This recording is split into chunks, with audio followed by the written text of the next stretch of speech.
In today's webinar, we're going to discuss the macronutrients and how to read food labels. Firstly, nutrients are substances we humans use in large quantities and are needed for all bodily functions, including energy production, tissue growth, and repair. Depending on the nutrient, these substances are needed in small or large amounts. Those that are needed in larger amounts are called the macronutrients. There are three macronutrients that the body requires.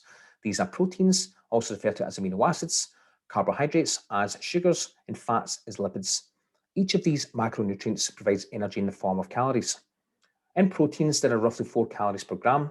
In carbohydrates, there are roughly 4 calories per gram. And in fats, there are roughly 9 calories per gram. Now, the reason why I'm saying roughly is because although these numbers are globally accepted, they're not 100% accurate. And we're going to get into this in more detail in later webinars.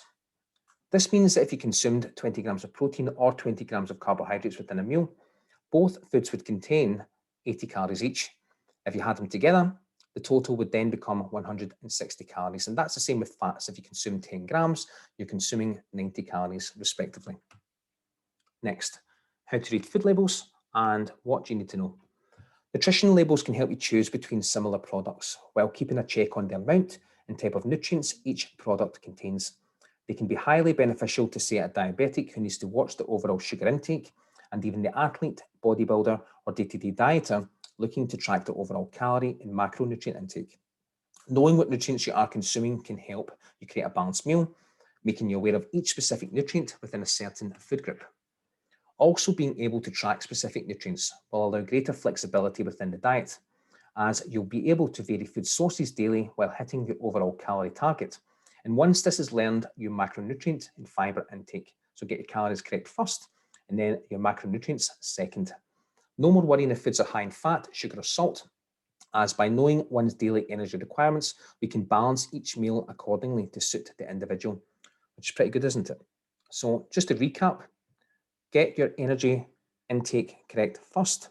Once you've did that, you can adjust your proteins, carbohydrates, and fats to match your palate, your goals, and to boost your performance in day-to-day life. Pre-packaged foods. Most pre-packed foods have a nutritional label on the back or side of the packaging. These labels include information on energy in kilojoules, kJ, and kilocalories, kcal, usually referred to as calories. Labels also include information on proteins, carbohydrates, of which sugars, fats, saturated fats, fiber, and sodium, also referred to as salt. And again, we're going to cover all the macronutrients, fiber, and sodium in more detail in later webinars. Some labels are even more specific, providing information on various types of dietary fat, specific vitamins, and minerals. All nutrient information is provided per 100 grams and also a recommended serving size. Some companies also highlight the energy, fat, saturated fat, and salt content on the front of the packaging alongside the reference intake for each.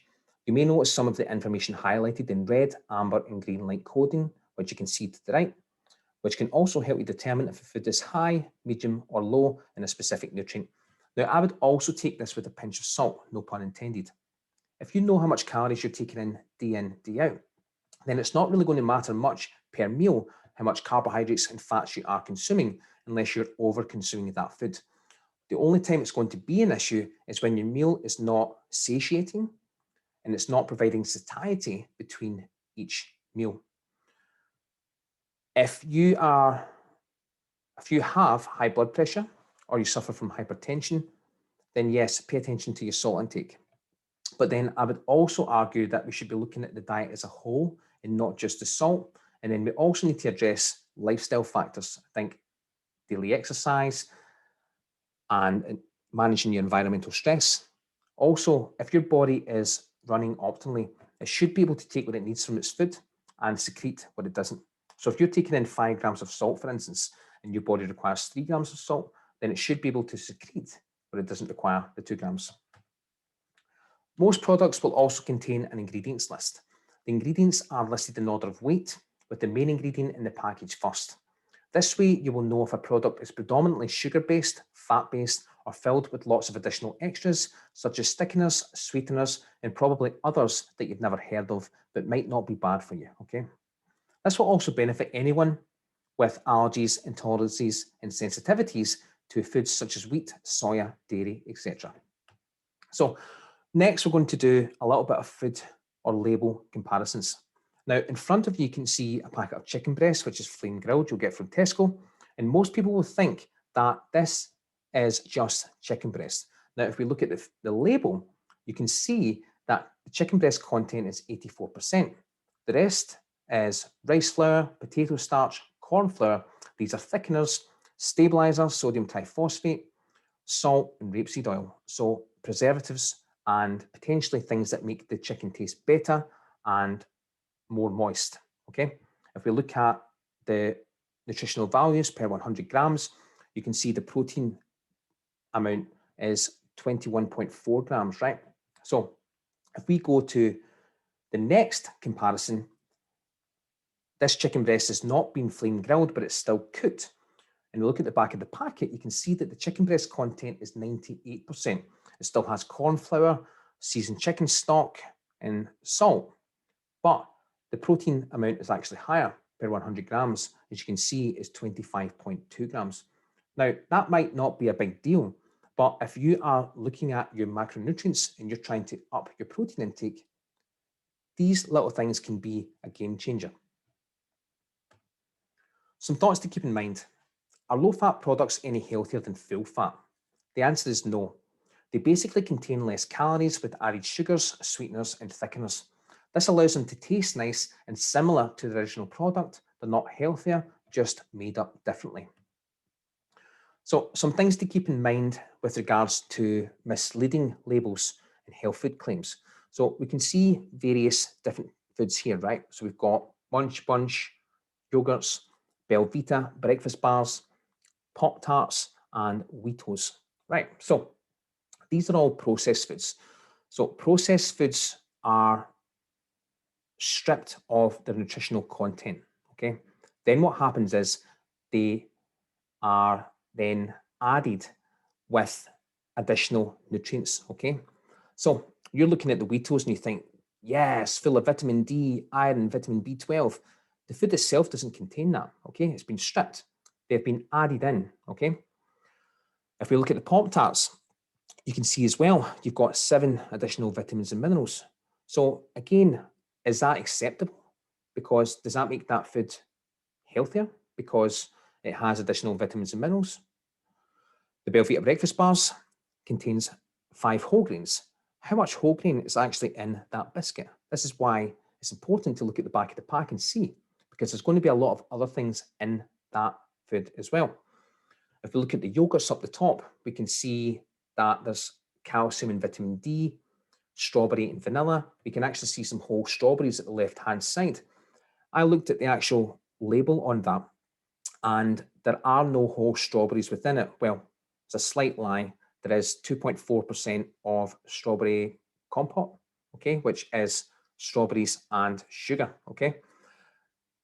Per serving, there is roughly about 8 or 9 grams of sugar within that. And it's actually, remember what I mentioned before about looking at your label and seeing what's first? Sugar is actually second on that. And it's not even intrinsic sugars, it's extrinsic. So intrinsic sugars are sugars that are within your food. So think about whole foods like apples and oranges and bananas, like whole fruits, right? So they're intrinsic. So the sugars are inside. So when you consume that food, it's naturally broken down. So the sugars are released slower. When sugars are extrinsic, they're not actually part of the food, right? So when you take those foods in, the sugars are more rapidly released into the bloodstream, which could affect your blood glucose levels, okay? So obviously they've added in calcium and vitamin D there as well.